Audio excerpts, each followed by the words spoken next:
Pues tal pareciera que los intereses del ser humano han cambiado en los últimos cientos o miles de años. Si nos vamos a ver al hombre antiguo, nos vamos a dar cuenta que el principal objetivo, el fin último de su vida, era resguardar su vida, era la supervivencia.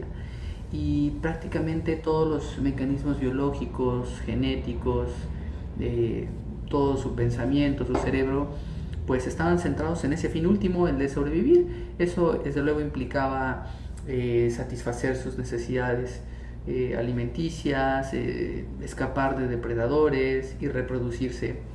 Sin embargo, esto parece haber cambiado. Si nos vamos a ver en los últimos cientos o miles de años, o vemos incluso dentro de nosotros mismos, nos vamos a dar cuenta que ya no ese es el principal temor, ¿no? El que entre un jaguar y nos saque de nuestro cuarto, sino que buscamos vidas felices, evidentemente, y hacemos hasta lo imposible por no sufrir. Podemos ver a los grandes pensadores en los últimos miles de años, al Buda hace 2600 años, a Aristóteles hace 2300, a Jesucristo y a otros grandes pensadores, y tienen como objeto de estudio desde luego el sufrimiento, y un tema importante, fundamental, que tocan desde luego pues es la felicidad. Es algo innegable que prácticamente todos los seres sintientes buscamos. Pero ¿qué nos dice la ciencia acerca del sufrimiento? ¿Hay manera de erradicarlo? ¿Qué nos dice la ciencia acerca de la felicidad? ¿Hay manera de cultivarla? Esto quizás lo vamos a ir desglosando por partes en distintos videos, pero lo que nos dice la ciencia es que evolutivamente estamos cableados para sufrir, o neurológicamente, biológicamente estamos predispuestos al sufrimiento. No digo que estemos programados para sufrir, pero sí estamos condicionados biológicamente.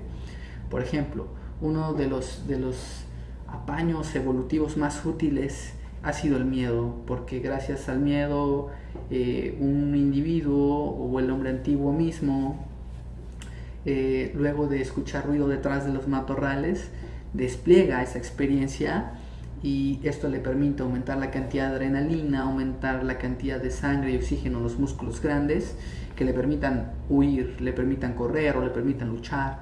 Otra de las formas de solucionar esto es paralizándose. Sabemos que hay depredadores que luego de la parálisis pues pierden interés por su presa. Entonces aquellos individuos que desplegaban miedo y toda esa serie de mecanismos tenían por mucho más probabilidades de sobrevivir, y aquellos que no desplegaban este método evolutivo de supervivencia, pues evidentemente pues ni siquiera tenían descendientes. Somos hijos de antepasados temerosos.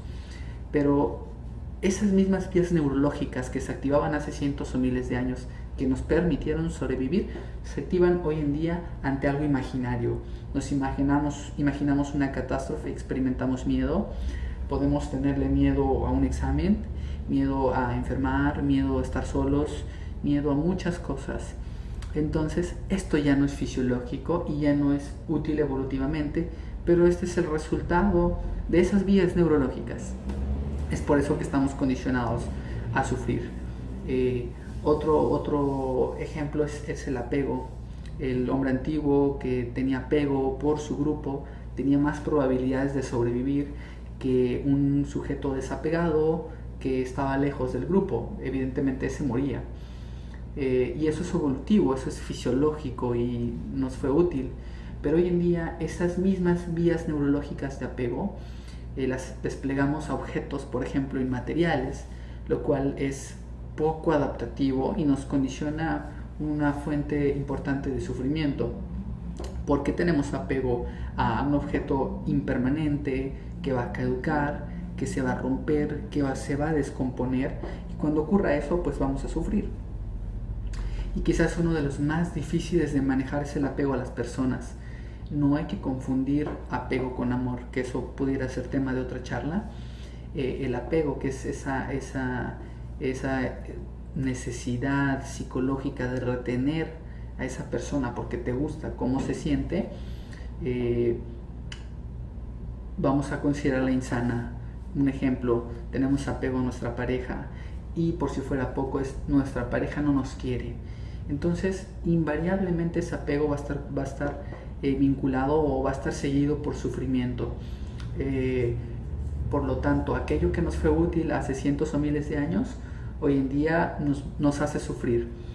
Y esto es un punto muy revelador porque es reconfortante. Un sujeto que está deprimido, que está ansioso o que experimenta cualquier emoción aflictiva, parte del problema no solo es esa emoción aflictiva, sino que por su cabeza pasa cierta culpa, cierta sensación de ser inadecuado, de estar experimentando algo impropio, de que esa emoción aflictiva pues no debe estar ahí o no debe de ser, una noción de inadecuación, de sentirse mal adaptado, y eso repercute en la condición de ese sujeto. ¿Cuál es el mensaje final de esta pequeña cápsula?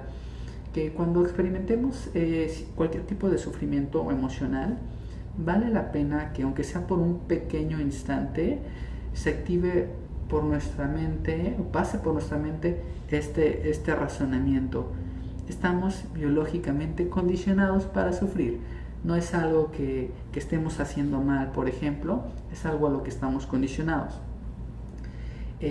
No todo está perdido. Si bien estamos condicionados para sufrir, no estamos programados para sufrir. Disponemos de recursos modernos como la corteza cerebral que nos permite regular estas emociones aflictivas. El fin de lo que vamos a ir viendo en otras cápsulas sobre terapia cognitivo-conductual, sobre mindfulness, sobre psicoterapia de tercera generación, no tiene como objetivo callar esos instintos ni quitar las emociones, nada de eso. Lo que permite es hacer esas emociones mejor adaptadas, que no experimentemos miedo a lo racional, pero sí miedo a lo útil, a lo evolutivo, que experimentemos quizás el apego que nos permita sobrevivir, pero no el apego patológico que tendemos a tener hacia nuestros seres queridos. Bueno, espero que esta charla haya sido de utilidad, y bueno, si tiene algún tema que quizás consideren que podemos debatir o podemos desplegar, con gusto háganmelo saber. Gracias.